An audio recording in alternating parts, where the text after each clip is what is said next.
आज जो हम टॉपिक यहाँ पर टच करने वाले हैं वो आज तक मैंने जितने भी सेशंस करे हैं उन सब में से सबसे इम्पॉर्टेंट टॉपिक है, वो है how to choose your career. कि जो पेरेंट्स हमसे एक्सपेक्ट करते हैं कुछ हद तक वो एक्सपेक्टेशंस भी पूरी हो जाए और जो हम करना चाहते हैं वो भी हम कर सकें और आगे फाइनेंशियली ग्रो करने की जो पॉसिबिलिटीज़ हैं वो इनफाइनाइट हो। इससे पहले कि मैं आप लोगों को बताऊं कि ये चीज़ कैसे होगी या हमको क्या करना है, इसके लिए मैं आप लोगों से जानना चाहूँगा आप लोग अपना करियर कैसे चूज़ करते हैं।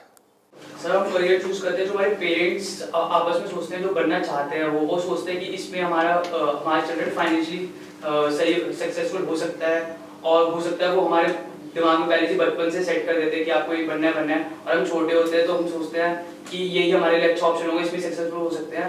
फिर वो बच्चे वही करने लग जाते हैं और फिर ये 90% बच्चे इससे चुनते हैं। मोस्टली क्या होता है कि फ्रेंड सर्कल के दबाव में आके लोग भेड़-चाल में आके कर लेते हैं, फ्रेंड ये करना तो हम भी ये करते हैं। सर बेसिकली जो होता है वो पेरेंट्स हमारे बोलते हैं कि 2 साल पहले उसने वो करा था, आज वो सक्सेस है। वो जो है तेरे बड़े भैया जो है वो आज यूएस में बैठे हैं, ये जॉब कर रहे हैं। हाँ, तो बेसिकली ये कहते हैं कि तू भी ये कर ले, तू भी उसकी तरह स्टैंड हो जा। कोई इंटरेस्ट के बारे में बात नहीं करता कि हमारा इंटरेस्ट किसमें है किसमें नहीं है।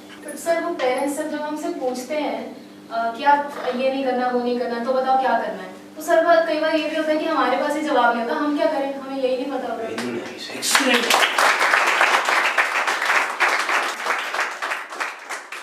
इसमें गलती पेरेंट्स की भी नहीं है।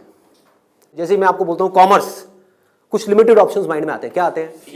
सीए आता है और बीकॉम आता है और बीबीए आता है, एमबीए आता है, सीएफए आता है, और कोई ऑप्शन आता है?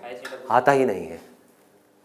तो ध्यान से देखो क्या हो रहा है। हम सब बच्चों की सोच एक जैसी है, सब पेरेंट्स की सोच एक जैसी है। तो ये पेरेंट्स की सोच किसने बनाई? क्या उनकी गलती है? इस पूरी की पूरी सोसाइटी ने मिलकर बनाई।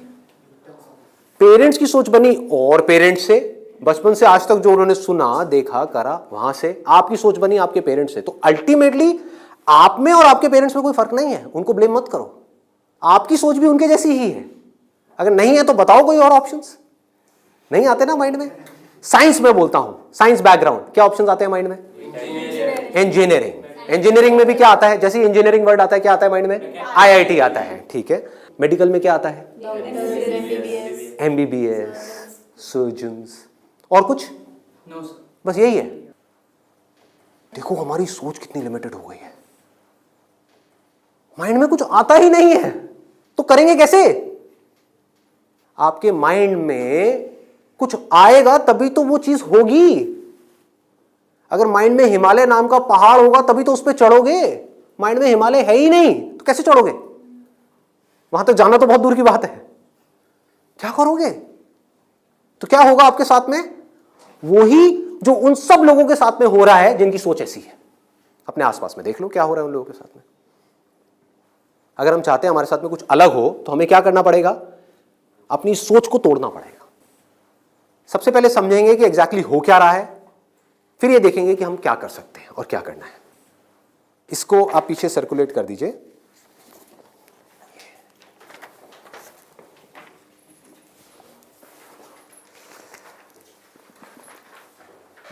इसमें लिखा है how to choose a career. अच्छा, पढ़ाई में हमको आगे बढ़ने के लिए मान लो जैसे मैंने बोला साइंस बैकग्राउंड, तो माइंड में क्या आया? इंजीनियरिंग आया, इंजीनियरिंग से आईआईटी आया, आईआईटी से कोटा आया, या और ये जो तैयारी वाले इंस्टीट्यूट्स हैं वो आए, वहाँ पर जाओ, जा करके तैयारी करो, यही सब होता है। तो अब अगर आपको इस रास्ते पे सक्सेसफुल होना है कि मतलब आपको आईआईटी में पहुँचना है, आईआईएम्स में पहुँचना है, मेडिकल में टॉप कॉलेज में पहुँचना है, तो क्या चाहिए? हार्डवर्क से काम हो जाएगा। आराम से सोचो, आराम से सोचो। ये जो सोच है ना हमारी वो बड़ी खतरनाक बनी हुई है। उसी सोच पे क्वेश्चन मार्क लगाना है। हार्डवर्क सबसे ज्यादा कौन करता है? एक रिक्शे वाला, लेबरर सक्सेसफुल हो जाता है वो। ऐसे बच्चे देखे हैं जो बहुत हार्डवर्क करते हैं और तब भी नहीं हो पाता उनका, और ऐसे बच्चे हैं जो इतना हार्डवर्क नहीं करते हैं, अपनी लाइफ में एक बैलेंस बनाते हैं, मतलब घूमते फिरते भी हैं, मजे भी करते हैं, साथ साथ में पढ़ाई भी करते हैं और वो टॉप कर जाते हैं। तो इसका मतलब क्या है? हार्डवर्क पे क्वेश्चन मार्क लगाओ। हार्डवर्क इंपॉर्टेंट है, लेकिन हार्डवर्क भी अगर सही डायरेक्शन में ना किया जाए तो बकवास है। समझ रहे हो? सक्सेस यहां है, आप वहां भाग रहे हो पूरी जान लगा करके पागलों की तरह, कभी सक्सेसफुल हो सकते हो? हार्डवर्क तो कर रहे हो, क्यों नहीं हो सकते? डायरेक्शन ही गलत है। सबसे पहले क्या चाहिए? एक सही डायरेक्शन चाहिए, सबसे पहले, मोस्ट इंपॉर्टेंट। मतलब कि जिस डायरेक्शन में हम भाग रहे हैं, पहले हमको उसको समझना है कि हम सही डायरेक्शन में भी भाग रहे हैं या इसलिए भाग रहे हैं क्योंकि सब भाग रहे हैं। या ये कहो, हो सकता है ये जो सब भाग रहे हैं उसमें से कुछ लोगों के लिए वो डायरेक्शन सही हो, हमारे लिए गलत हो। समझ पा रहे हो? पता कैसे चलेगा कि कैसे पता लगेगा? एक्सीलेंट। देखो क्या है, सिर्फ 2 पैरामीटर्स हैं जिसके ऊपर हमको दिमाग लगाना है। एक है कंपटीशन, एक है कंसंट्रेशन पावर। जहां पर भी कंपटीशन ज्यादा है, मतलब क्या है कि वहां पर लाखों बच्चे ट्राई कर रहे हैं, होना कितनों का है? 1%, 2%, 3%। रियलिटी है। मैं कुछ भी हाइपोथेटिकल बात नहीं करूंगा। क्या ये जो लाखों बच्चे ट्राई करते हैं, कोई भी ये सोच करके ट्राई करता है, लाखों रुपए जा करके कोचिंग इंस्टीट्यूट में स्पेंड करता है कि मेरा नहीं होगा? देखो कितना मजेदार है। मतलब लाखों को यह लग रहा है कि हमारा हो जाएगा। तो अब सबसे पहला यहां पर जो क्वेश्चन पूछना है, जो ना अभी पेरेंट्स पूछ रहे हैं ना बच्चे खुद पूछ रहे हैं, वो अपने आप से पूछना है। वो ये कि मेरी कंसंट्रेशन पावर्स कैसी है। सिंपल है ना, इसमें कोई कॉम्प्लिकेटेड है? कि अगर आपको इन कॉम्पिटिटिव एग्जाम्स में कॉम्पीट करना है, दिन में 10-10 घंटे पढ़ना है, 15-15 घंटे पढ़ना है, उससे भी काम नहीं होने वाला, क्योंकि बहुत लोग पढ़ते हैं फिर भी नहीं कर पाते। तो इसका मतलब क्या है? आपको अपने आप से सच बोलना होगा। अब ये बड़ा टेढ़ा काम है, क्योंकि दुनिया में हमारी आदत क्या पड़ी हुई है? झूठ बोलने की। हाँ, किसी से भी जा करके पूछो, हाँ भाई तेरे में पोटेंशियल है, कर लेगा आईटी? हाँ मैं तो कर लूंगा, मैं तो कर लूंगा। फिर हुआ क्यों नहीं? हुआ क्यों नहीं? अरे वो लक साथ नहीं हो पाया, कोई वजह होगी, नहीं हो पाया। मतलब क्या था? डायरेक्शन ही गलत थी, स्टार्टिंग ही गलत हो गई।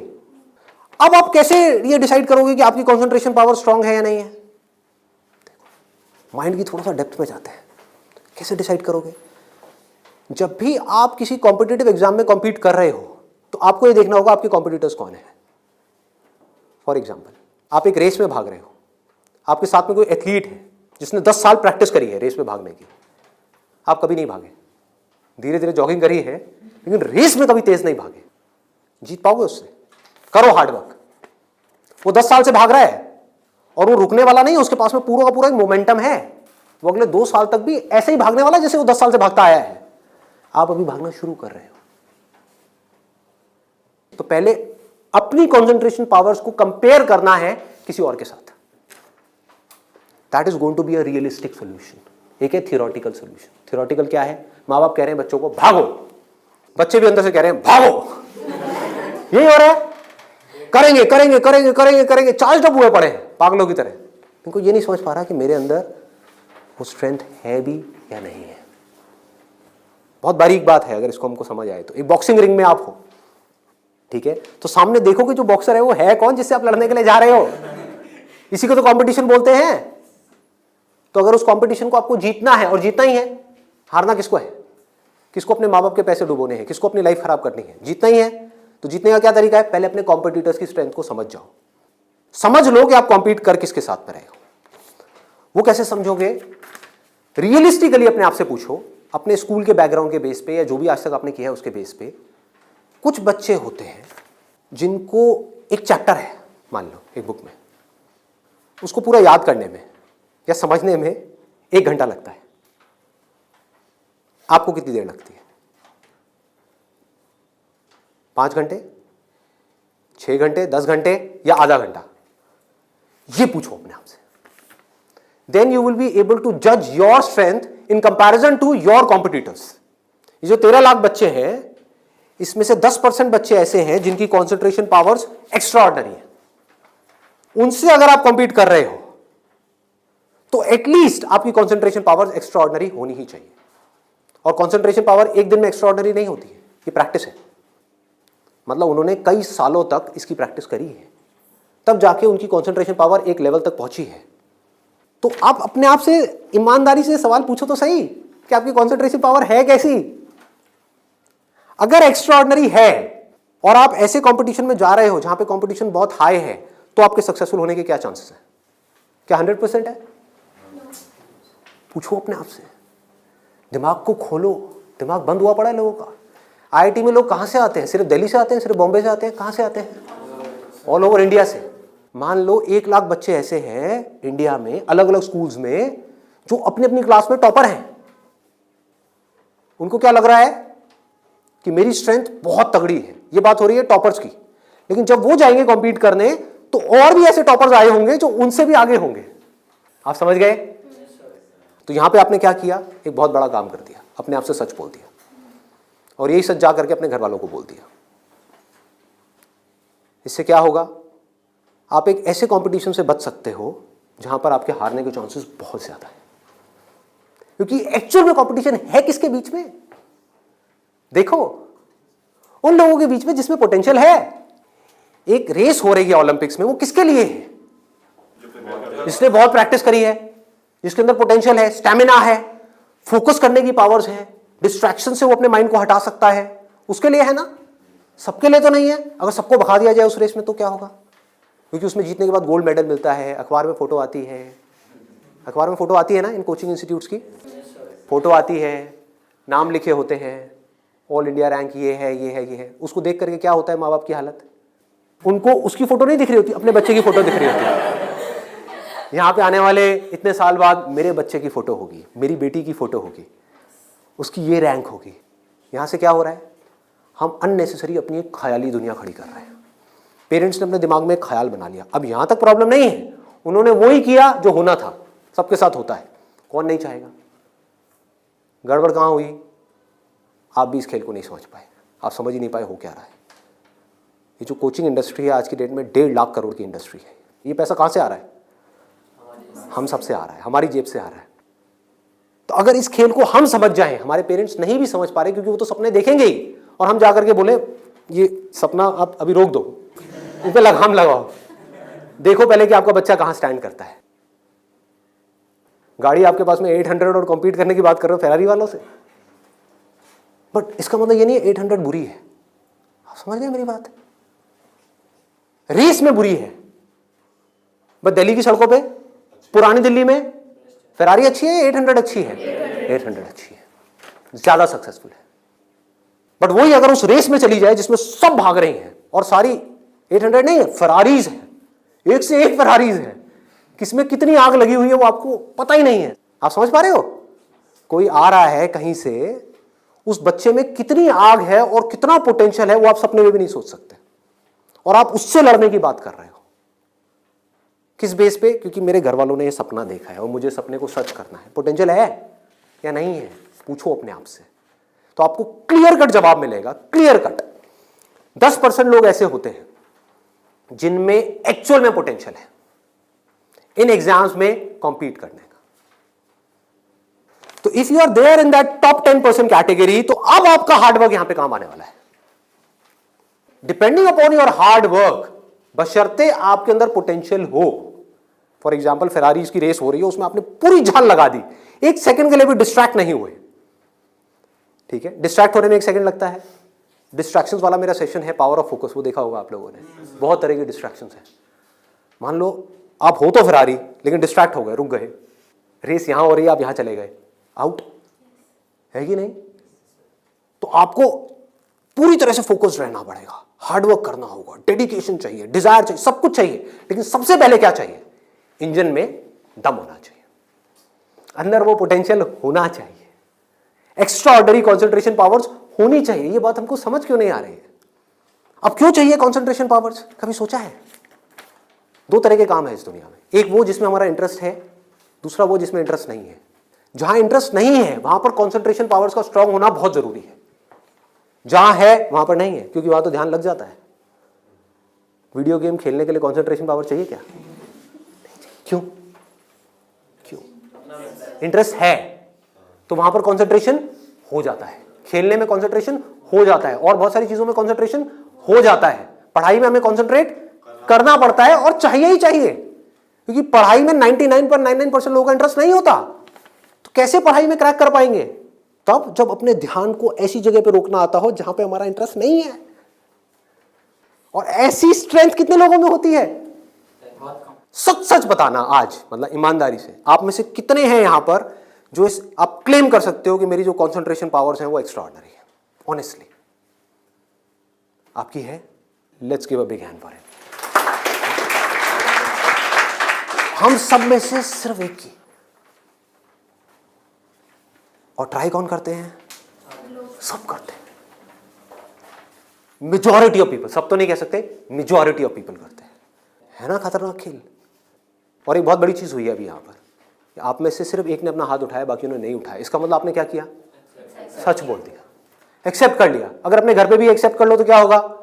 खेल शुरू होने से पहले ही खत्म हो जाएगा। अगर ये मेजॉरिटी ऑफ बच्चों को समझ आ जाए, इंडिया में लाखों बच्चे मेरी वीडियोस देखते हैं, उनको ये समझ आ जाए और वो अपने आप से सच बोल दें, अपना हाथ ऊपर ना करें, अपने घर पे जाकर के बोल दें मेरी कंसंट्रेशन पावर एक्स्ट्रा ऑर्डिनरी नहीं है।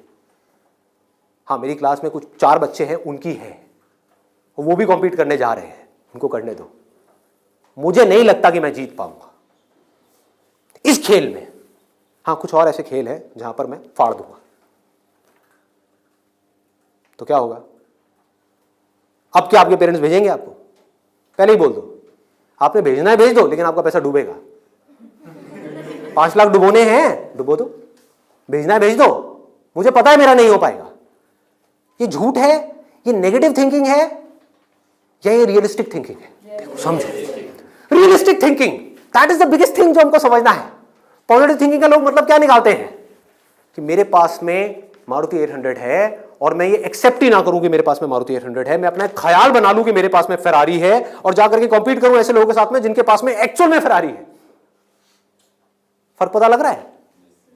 और ऊपर से अपने आप को पॉजिटिवली अंदर से मोटिवेट करता रहा हूं। घर वाले भी मुझे रोज फोन करके, नहीं बेटा तू कर सकता है, कर सकता है, कर सकता। रियलिटी को देखो ही ना, अपनी स्ट्रेंथ को देखो ही ना, अपनी आंखें बंद कर लो, सच बोलो अपने आप से।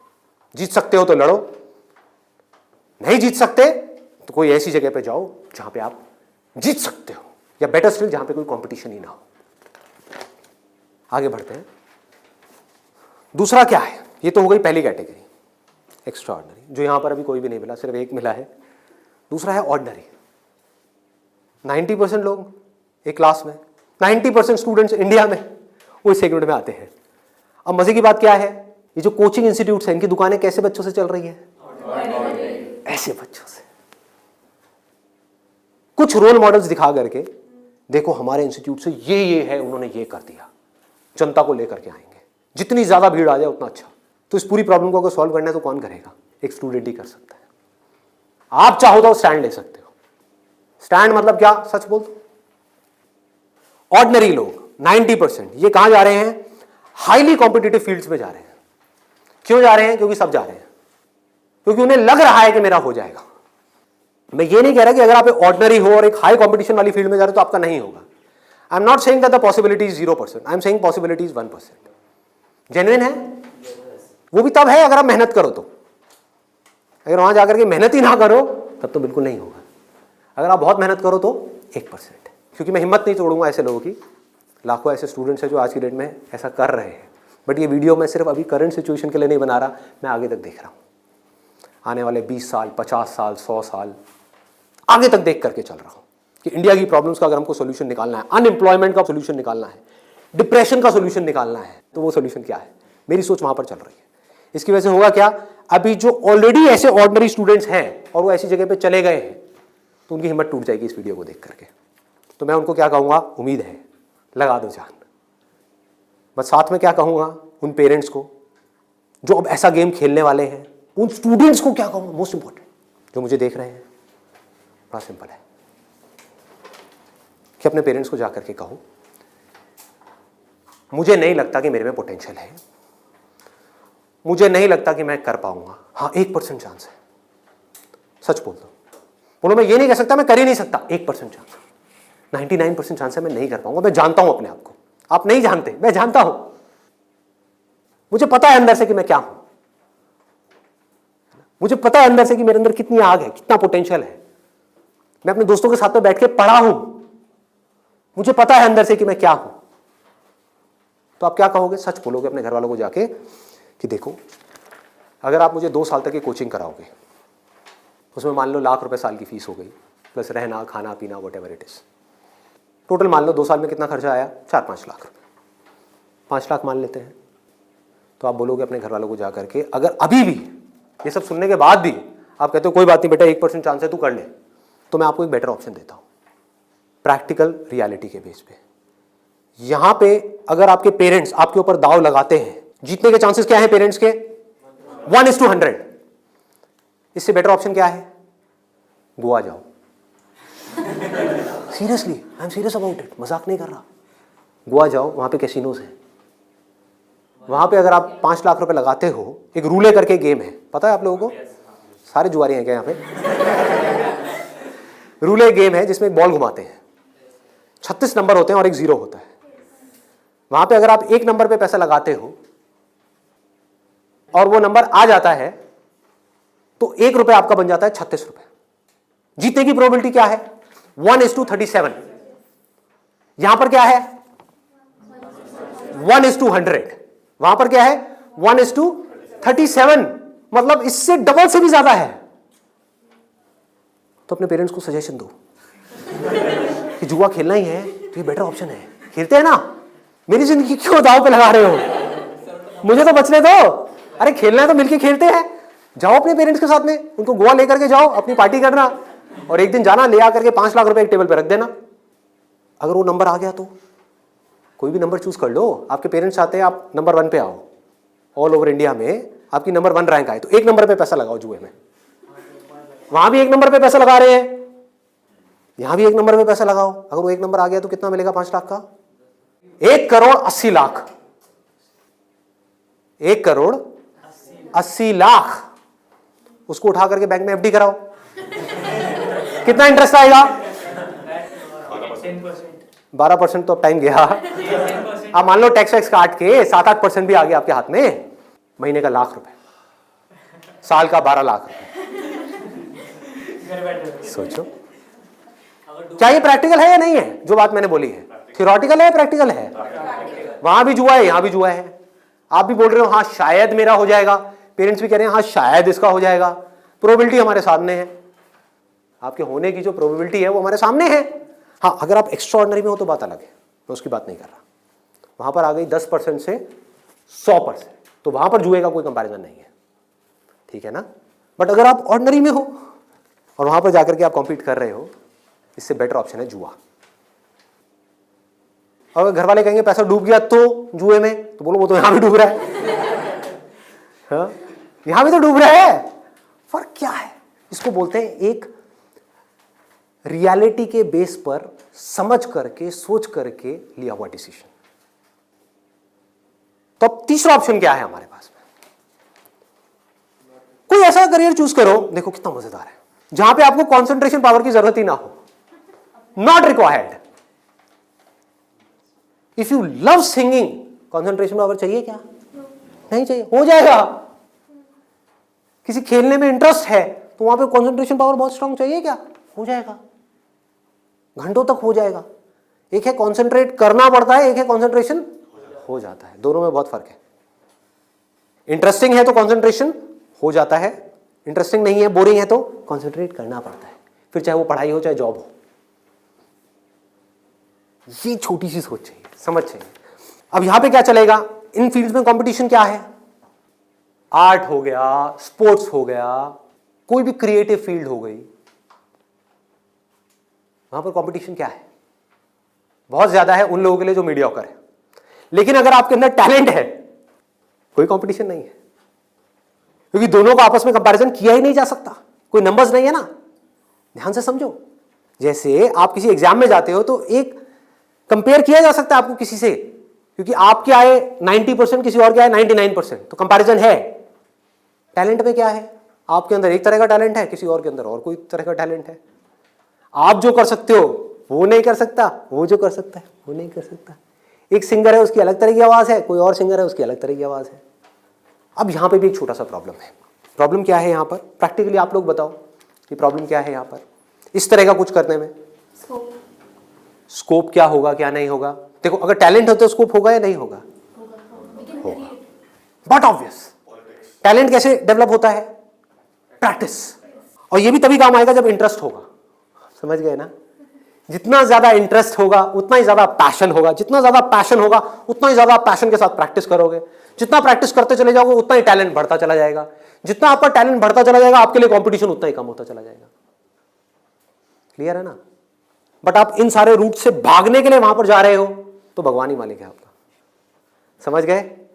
पढ़ाई के टॉर्चर से बचने के लिए जबरदस्ती कोई ऐसा काम नहीं है जो आपको बहुत इंटरेस्टिंग लगता है फिर भी आप कर लो, आप कहो हाँ ये सही है, तो आपका वही हाल होगा जो वहां पे कंपटीशन में बाकी लोगों का हो रहा है। मतलब आपको जेन्युइनली चूज करना होगा कोई ऐसा interest which you are extremely passionate about, extremely passionate about. ठीक है, इससे भी एक स्टेप आगे बढ़ते हैं। यहां पे प्रॉब्लम एक है बहुत सिंपल सी, जो मेरे पास में कमेंट्स आते हैं कि हमें पता ही नहीं है कि ऐसा इंटरेस्ट क्या है। I don't know what that interest is. मेरे लिए ऐसा कोई इंटरेस्ट नहीं है, कोई ऐसा टैलेंट नहीं है, कोई ऐसी स्किल नहीं है जो मैं कह सकूं कि हाँ इसके बेस पे मैं अपनी पूरी लाइफ स्टेक पे लगा सकता हूं। उनके लिए क्या सोल्यूशन है? आपके घर वाले चाहते हैं आपको डिग्री मिले, आप चाहते हो कुछ अपना करना, फाइनेंशियली भी सक्सेसफुल हो जाओ, तो उसका ऑप्शन क्या है? ये रहा। यानी कि आप बहुत ज्यादा टफ एग्जाम्स को क्रैक नहीं कर सकते, बहुत ज्यादा टफ पढ़ाई नहीं कर सकते, लेकिन आप पढ़ सकते हो। तो आप एक ऐसी फील्ड चूज करते हो जहां पे कंपटीशन लो है, जहां पे कंपटीशन कम है, और अगर वहां पर आप स्मार्ट वर्क करने लग जाओ तो आपके जीतने के जो चांसेस हैं, सक्सेसफुल होने के चांसेस हैं, that starts from 10% and goes up to 100%,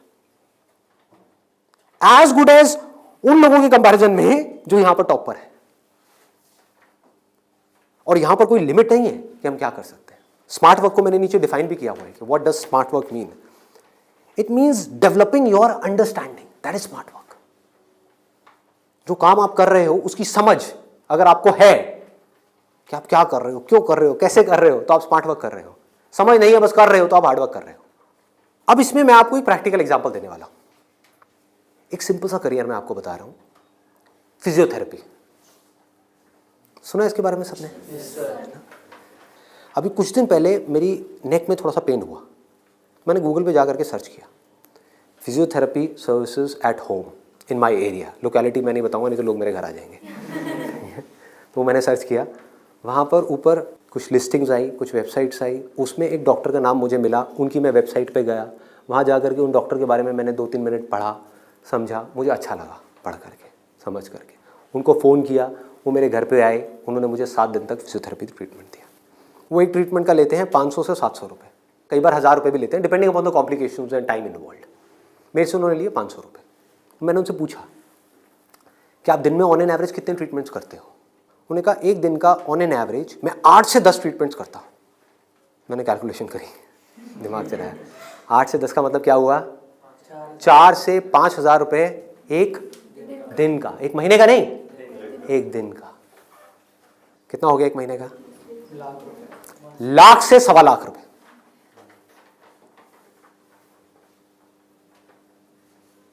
अभी उनको 4 साल हुए अपनी फिजियोथेरेपी करे हुए, ये नहीं है कि 40 साल हो गए, 4 साल। समझ रहे हो क्या किया उन्होंने, कैसे किया उन्होंने? वो सब आ जाता है स्मार्ट वर्क के अंदर। उन्होंने हार्ड वर्क नहीं किया, स्मार्ट वर्क किया। ज्यादातर लोग क्या करते हैं, एक हाईली कॉम्पिटिटिव फील्ड के अंदर जाकर के कॉम्पीट करते हैं, वहां होता है नहीं, जाकर के किसी लोकल कॉलेज में फंस जाते हैं, वहां से निकल करके जॉब के लिए धक्के खाते हैं। इसके आगे सोच बढ़ ही नहीं पाती है। जॉब नहीं मिल रही तो दुखी हो जाते हैं, उसके बाद में जब बहुत टाइम तक जॉब नहीं मिल रही होती तो जो भी जॉब होती है, जैसी भी जॉब होती है, कर लेते हैं। होता है प्रैक्टिकली ऐसा है? नहीं होता है। पढ़ाई करिए किसी फील्ड में, जॉब कर रहे हैं किसी और फील्ड में, मतलब जो वो पढ़ाई करी वो बेकार हो गई। स्मार्ट वर्क किसे कहते हैं? आप एक फिजियोथेरेपी कॉलेज में गए, कोई टॉप कॉलेज नहीं जहां पे अगेन कंपटीशन है, किसी लोकल कॉलेज से। क्योंकि कोई भी जब फिजियोथेरेपी कराता है तो पूछता नहीं आपने कौन से कॉलेज से किया है। मैंने नहीं पूछा, कोई नहीं पूछता। तो किसी भी कॉलेज से अच्छे से जा करके आप स्टडी करके आ गए, डिग्री लेकर के आ गए, आप कहीं भी जाओगे कभी भी आपको जॉब तो मिल ही जाएगी, जो सुन करके आपके घर वाले कन्विंस हो जाएंगे, कहेंगे हाँ ठीक है, बैकअप प्लान तो है।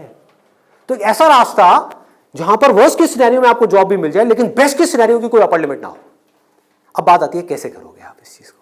इसका स्कोप देखो, कि आने वाले टाइम में अभी जितनी तेजी से मोबाइल, लैपटॉप, कंप्यूटर सब लोग इस तरह भाग रहे हैं, सबके ये प्रॉब्लम्स आनी ही आनी है। बैक में प्रॉब्लम आनी ही आनी है, नेक में प्रॉब्लम आनी ही आनी है, और पता नहीं कितनों को कितनी आनी आ भी रही है। आपके घर में भी जो आपके पेरेंट्स हैं उनको सबको कहीं ना कहीं दर्द होगा। तो आपने पहले तो ये समझा कि हाँ, इसका स्कोप कभी कम नहीं होने वाला, बढ़ने ही वाला है। ठीक है, इसमें कंपटीशन भी बढ़ेगा जब स्कोप ज्यादा है तो, लेकिन किन लोगों के लिए बढ़ेगा? जो हार्ड वर्क कर रहे हैं, लेकिन जो स्मार्ट वर्क को समझ पा रहे हैं वो कुछ भी कर सकते हैं। तो आप क्या कर सकते हो? आपने कहा कि सिर्फ इससे काम नहीं चलने वाला, वो मुझे समझ आ रहा है, जैसे मैंने फिजियोथेरेपी का किया, सिर्फ इससे काम नहीं चलने वाला, तो इसके साथ में कुछ और चीजें भी हैं जो मुझे सीखनी पड़ेंगी। क्या सीखना पड़ेगा? जिसका हो सकता है इससे डायरेक्ट कोई कनेक्शन ना हो। 1 महीने का छोटा सा कहीं से वेबसाइट डेवलपमेंट का कोर्स कर लिया, और ऑनलाइन मार्केटिंग का, कि ऑनलाइन मार्केटिंग कैसे करते हैं। गूगल में जब भी आप कुछ सर्च करते हो तो वहाँ पे एड्स आती हैं, उसको बोलते हैं गूगल एडवर्ड्स। ये किस तरह से काम करता है? आपने कहा ऑनलाइन मार्केटिंग मैंने सीख ली, उसके अलावा मुझे अपनी कम्युनिकेशन स्किल्स पे काम करना होगा, क्योंकि अगर मैं कहीं जा रहा हूँ, किसी से बात कर रहा हूँ और मैं बेवकूफ़ लग रहा हूँ बात करने में, तो कोई मुझे दोबारा क्यों बुलाएगा? तो आपने क्या किया? कम्युनिकेशन स्किल्स का एक कोर्स किया 1 महीने का, उसके अलावा इंग्लिश स्पीकिंग का एक कोर्स किया 6 महीने का या 1 साल का। इस सबसे हो क्या रहा है? आप एज एन इंडिविजुअल बेटर बनते चले जा रहे हो। उसके बाद में धीरे धीरे आप अपनी एक क्लाइंटेल बनाओगे। शुरू में मान लो आपको दिन में 2 या 4 लोगों ने बुलाया, वर्स्ट केस सिनेरियो मान लो ना, घर से आप ऑपरेट कर रहे हो, अभी आपने कोई अपना क्लिनिक नहीं बनाया है, घर से आप ऑपरेट, और ये कोई थ्योरेटिकल बात नहीं है, ऐसे बहुत सारे लोग हैं जो ऑलरेडी ये काम कर रहे हैं, बहुत लोग कर रहे हैं। अपने नाम को मल्टीपल वेबसाइट्स में आप लिस्ट कर दोगे, इनको डायरेक्टरीज बोलते हैं, ऑनलाइन डायरेक्टरीज। तो ऑनलाइन सर्च इंजन में कोई भी कुछ भी सर्च करेगा तो कहीं ना कहीं वो आप तक पहुंच जाएगा, चाहे वो एक वेबसाइट के थ्रू पहुंचे, चाहे आपके थ्रू पहुंचे, चाहे ऐड के थ्रू पहुंचे, चाहे कहीं से भी पहुंचे, वो आप तक पहुंचेगा। अगर उनको आपने सेटिस्फाई कर दिया, अपनी बातों से भी, अपने ट्रीटमेंट से भी, ईमानदारी से, जेन्युइनली अच्छा ट्रीटमेंट कर दिया, तो वो क्या करेंगे? लोकेलिटी में रिकमेंड करेंगे, अपने फ्रेंड सर्कल में करेंगे, अपने रिलेटिव्स में करेंगे। तो धीरे धीरे क्या होगा? कुछ महीनों में क्या होगा? यहां पे थोड़ा पेशेंस रखना होगा। ये नहीं है सारा काम 1 दिन में हो जाएगा। आईआईटी में भी आपका एडमिशन हो गया तो ये नहीं कि हलवा है वहां से क्लियर करना, 4 साल तक लग करके दिन रात काम तो करना ही पड़ेगा ना, यहां भी करना पड़ेगा। तो आप सीखते जा रहे हो, समझते जा रहे हो, धीरे धीरे आपको कुछ ऐसी टेक्नोलॉजीज के बारे में पता लगेगा, कुछ ऐसे इक्विपमेंट्स के बारे में पता लगेगा। इसमें हजारों तरह के इक्विपमेंट्स हैं, हजारों तरह की चीजें हैं, अलग अलग तरह के ट्रीटमेंट्स के लिए। इतनी बड़ी फील्ड है ये। आप आने वाले टाइम में फिजियोथेरेपी का एक ऐसा क्लिनिक बना सकते हो अपनी सिटी में या कहीं पर भी, जो अपने आप में स्टेट ऑफ द आर्ट हो, मतलब ऐसा जो पूरे इंडिया में ना हो। और क्लिनिक आप ऐसे करते करते धीरे धीरे, अभी 1 दिन में या 2 दिन में नहीं होगा, मान लो 5 साल में होगा, 10 साल में होगा, 20 साल में होगा। क्लिनिक कितना बड़ा हो सकता है, कितने क्लिनिक्स हो सकते हैं, क्या क्या हो सकता है, कोई लिमिट नहीं। अगर कुछ लोग जो मेरी इन बातों को समझ पाए, जो बातें मैं कर रहा हूं, और कुछ ऐसी डायरेक्शन में जा पाए सेंसिबल तरीके से, smartly, not by doing a lot of hard work but by doing smart work, तेजी से आगे बढ़ पाए, तो आने वाले टाइम में यही वो लोग होंगे जो आने वाले टाइम में लोगों के लिए जॉब अपॉर्चुनिटीज क्रिएट करेंगे। अंदर से एक ये फीलिंग होनी चाहिए कि मुझे लोगों की प्रॉब्लम्स को सॉल्व करना है। अगर मैं कर पाया तो मेरी प्रॉब्लम्स तो सारी अपने आप सॉल्व हो जाएंगी, वो लोग करेंगे ना। अगर आपने किसी के दर्द का इलाज कर दिया तो वो आदमी आपको पता है क्या कहेगा? बताओ आपको क्या चाहिए। वो लोग आपके पीछे आएंगे। आपने उनको बोल दिया ना, नहीं मैं आज आपका ट्रीटमेंट नहीं कर रहा, नहीं डॉक्टर साहब आप बताओ कब आओ। मतलब कि अपने आप को अंदर से स्ट्रांग बना लो तो दुनिया भागती हुई आपके पास आएगी। ये एक रास्ता है। एक है अंदर से तो स्ट्रांग बनो मत और दुनिया के पीछे भागते रहो। भैया मेरा कुछ हो सकता है, भैया मेरा कुछ हो सकता है, भैया कहीं लगवा दो, जॉब लगवा दो, भैया ये भैया वो भैया वो। अरे काहे का भैया, समझे? ये एटीट्यूड चाहिए। डंके की चोट पे आप काम करो। मैंने लाइफ में जो भी काम किया है बिल्कुल एटीट्यूड के साथ किया है। ये मैं कर रहा हूं, आपको चाहिए तो लो, नहीं चाहिए तो आगे बढ़ो। Does not make any difference to me, क्योंकि मैं जो कर रहा हूं आई बिलीव इन इट। मैं कोई भीख नहीं मांग रहा हूं आपसे।